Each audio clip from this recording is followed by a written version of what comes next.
la jolie fille. Durant les vendanges, ce geste est répété des milliers de fois. Il peut entraîner des troubles musculo-squelettiques.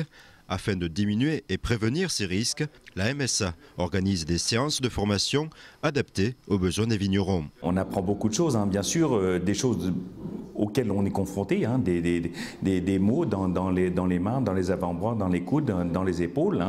Et donc, quelque part, là, c'est assez intéressant de voir un petit peu les pathologies qui augmentent au fil des ans avec les rythmes de travail, la mécanisation qui fait que nous faisons toujours les mêmes gestes. On est tous dans les vignes, on sait exactement où ça fait mal. Aujourd'hui, ce qu'on attend, c'est surtout des améliorations, des remèdes, pas des remèdes, mais au moins une technique pour essayer d'avoir moins mal. La lutte contre les troubles musculo-squelettiques est devenue une cause nationale. Dans l'Aube, 7 à 8 séances sont organisées durant l'année. Ici au Rissé, 12 vignerons suivent les recommandations d'un conseiller en prévention de la MSA et d'un formateur professionnel des métiers de la viticulture. On met en avant par exemple l'alternance de l'activité, du moins de tailler la vigne, de tirer les bois, de lier après la vigne, plutôt que de ne faire que pendant un mois ou deux que de la taille proprement dit en fait. On constate malheureusement que beaucoup de gens en ont souffert.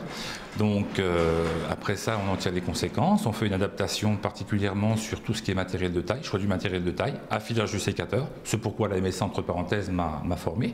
L'objectif, c'est tout simplement pour notamment les employeurs et les salariés, justement d'acquérir une certaine gestuelle qui n'avait pas, justement sur lesquelles on n'avait pas encore insisté jusque-là.